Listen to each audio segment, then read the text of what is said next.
আহ, এই ঐকমত্য কমিশনে জুলাই সনদ বাস্তবায়ন নিয়ে দীর্ঘ আলোচনার পর অবশেষে একটা বিষয় নিয়ে আলাপ হচ্ছে যে জুলাই সনদ বাস্তবায়নে গণভোট। আহ, স্থানীয় নেতারা, রাজনৈতিক নেতারা কি বলছেন এই গণভোট নিয়ে, জানাবেন। হাসিব, জুলাই গণ অভ্যুত্থান পরবর্তী সময়ে যে বহুল আকাঙ্ক্ষার জুলাইয়ের যে ঐক্য জুলাই সনদ, সেই জুলাই সনদ আসলে কিভাবে বাস্তবায়িত হবে সেটা নিয়ে আসলে দেশব্যাপী চলছে আলোচনা সমালোচনা। রাজনৈতিক দলগুলো দিচ্ছেন নানা ধরনের মত। তো এই বিষয়ে জানার জন্য আমরা শুরুতেই জানতে চাইবো নোয়াখালী জেলা বিএনপির আহ্বায়ক কমিটির অন্যতম সদস্য এবং নোয়াখালী জেলা বিএনপির সাবেক সাধারণ সম্পাদক অ্যাডভোকেট আব্দুর রহমানের কাছে। আপনাদের দল আসলে তৃণমূল থেকে জুলাই সনদের কিভাবে বাস্তবায়ন চান? বিসমিল্লাহির রহমানির রহিম। জুলাই সনদটা আমাদের কাছে অত্যন্ত গুরুত্বপূর্ণ, যেহেতু জুলাই আন্দোলনে ছাত্র জনতা প্রাণ দিয়েছে স্বৈরাচারের বিরুদ্ধে আন্দোলন করতে গিয়ে। সেখানে আমাদের ছাত্র দলের আমাদের অনেক নেতা কর্মী সেখানে নিহত হয়েছে, আমরাও সেটা চাই। তবে এই জুলাই সনদ বাস্তবায়ন করতে হলে আমাদেরকে প্রথমে জাতীয় নির্বাচনের মাধ্যমে যারা নির্বাচিত হবে, যে একটা পার্লামেন্ট হবে, সেই পার্লামেন্টে এইটার একটা প্রস্তাব হবে, প্রস্তাবের আলোকেই এই জুলাই সনদপত্র, এই জুলাই এই যে সনদপত্র সেটা বাস্তবায়ন হবে। এটাই হলো নিয়ম।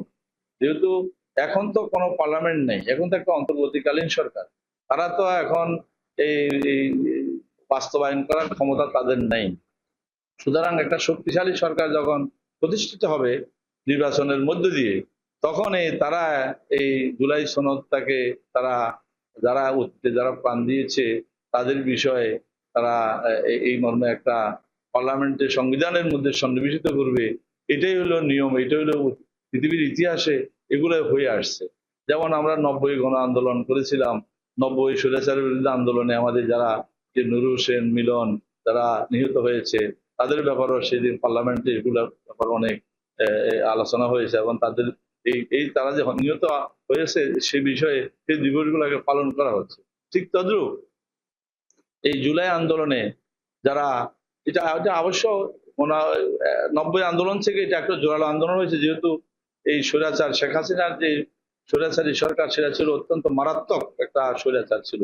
এই স্বৈরাচার ফটাতে গিয়ে ছাত্র জনতার সাথে আমরা বিএনপি, জামাত, আমাদের আরো অন্যান্য যুগপৎ আন্দোলন যারা করেছে সকলেই অংশগ্রহণ করতে গিয়ে আমরা আমাদের অনেক নেতাকর্মীকে আমরা হারিয়েছি। সেই মর্মে আমরা পার্লামেন্টে একটা আমরা এই সনদ আমরা বাস্তবায়ন করব, এটাই আমরা আশা রাখি।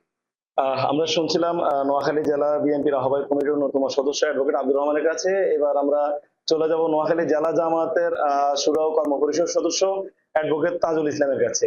আসলে জুলাই সনদ নিয়ে আপনাদের কি অবস্থান, আপনারা কিভাবে এর বাস্তবায়ন চান? আউযু বিল্লাহি মিনাশ শাইতানির রাজিম, বিসমিল্লাহির রহমানির রহিম। জুলাই বিপ্লব এটা আমাদের একটা জাতীয় আকাঙ্ক্ষা। এই জুলাই বিপ্লব এমনি এমনি আসেনি। হাজার হাজার ছেলের, জনতার, ছাত্রদের রক্তের বিনিময়ে এই দেশ আমরা নতুন করে স্বাধীন করেছি। ফ্যাসিস্ট হাসিনা যেভাবে দেশকে গণতন্ত্র হত্যা করেছে এবং দেশের মানুষকে যেভাবে নিপীড়নে ফেলে দিয়েছে, দেশের যে স্বাধীনতা সার্বভৌমত্ব আমাদের প্রশ্নের সম্মুখীন করে তুলেছে, সেখান থেকে এই ছাত্র জনতা তাদের যে অক্লান্ত ভাবে পরিশ্রম করে এবং যে কঠোর সাধনার মাধ্যমে দেশকে আমরা আবার নতুন করে আমরা স্বাধীন করতে পেরেছি। এটা জাতির আকাঙ্ক্ষা, একে ভুলে গেলে চলবে না। হাজার হাজার ছেলেকে, হাজার হাজার ছাত্রকে মৃত্যুবরণ করতে হয়েছে, হাজার হাজার লোক আজকে ছাত্র জনতা আজকে পঙ্গুত্ব বরণ করেছে। সুতরাং এই বিপ্লবকে আমাদের জাতীয় জীবনে এটা আমাদের ধারণ করতে হবে। এটাকে ধারণ করা আমাদের কোনো কঠিন বিষয় নয়, কিন্তু আজকে যদি আমরা ভুলে যাই তাদের অবদানের কথা, আমরা যদি আজকে বলি যে পরবর্তীকালে সরকার আসবে, সে সরকার গঠন করবে, না, এটা হতে পারে না। আমরা ইতিপূর্বে দেখেছি শেখ হাসিনার সরকার অনেক ওয়াদা করেছে, কিন্তু কিভাবে করেছে? গণতন্ত্রের অবয়বে এসে উনি করেছে। সুতরাং এটা কান্ট বি, এটা এটা এটা হতে পারে না। এবং এইভাবে যদি আমরা ছেড়ে দিই তাহলে ছাত্র জনতা তাদের যে অবদান সেটাকে আমরা উপেক্ষা করা হবে। আজকে যে কথা উঠেছে এটা কিভাবে করা হবে? আগামী দিনের পার্লামেন্টে আমরা এরকম অনেক বিতর্ক হয়েছে, আমাদের যে ভোটের ব্যাপারে অনেক কথা এসেছে, অনেক অঙ্গীকার ছিল, আমরা সেগুলো রক্ষা করতে পারিনি। তেমনি আজকে যদি ছাত্র জনতার অঙ্গীকারকে যদি এদের অবদানকে যদি আমরা অস্বীকার করি তাহলে জাতির সাথে আমাদের বেইমানি করা হবে। সুতরাং দেশকে যদি সঠিকভাবে আমরা যদি আজকে পরিচালিত করতে না পারি, আমরা যদি প্রধানমন্ত্রীর সাথে প্রেসিডেন্টের যদি ক্ষমতার ভারসাম্য রক্ষা করতে না পারি, আগামী দিনের প্রধানমন্ত্রী একের পর এক কতবার হবে এগুলো যদি আমরা ঠিক করতে না পারি, এগুলো সবকিছু সাংবিধানিক ভিত্তিতে এটা বৃত্তি দিতে হবে, যদি আমরা যদি আজকে এইভাবে ঐক্যমতে পুষতে না পারি, আমাদের আজকে জাতীয় ব্যর্থতা রাজনৈতিক দলগুলোর মধ্যে 31টি দলের মধ্যে 31টি দলের মধ্যে 25টি দল একমত হয়েছে, কিন্তু অল্প 3-4টা দল একমত হতে পারছে না। কিন্তু আজকে এটা যদি ব্যর্থ হয় তাহলে জাতি ধ্বংস হয়ে যাবে।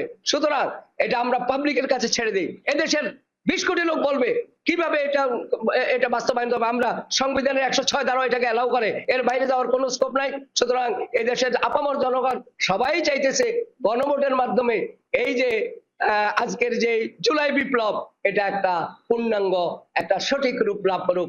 আসসালামু আলাইকুম। ধন্যবাদ। আমরা আসলে শুনছিলাম জুলাই যে সনদ, সেই সনদ বাস্তবায়ন হোক, সেটি সব দলে চাচ্ছেন, কিন্তু যে বিতর্ক রয়েছে আসলে সেটি বাস্তবায়ন কিভাবে হবে সেটির পদ্ধতি বের করা। তো হাসিব, এই ছিল আসলে নোয়াখালী থেকে আমার কাছে সবশেষ। ধন্যবাদ নাসিম শুভ।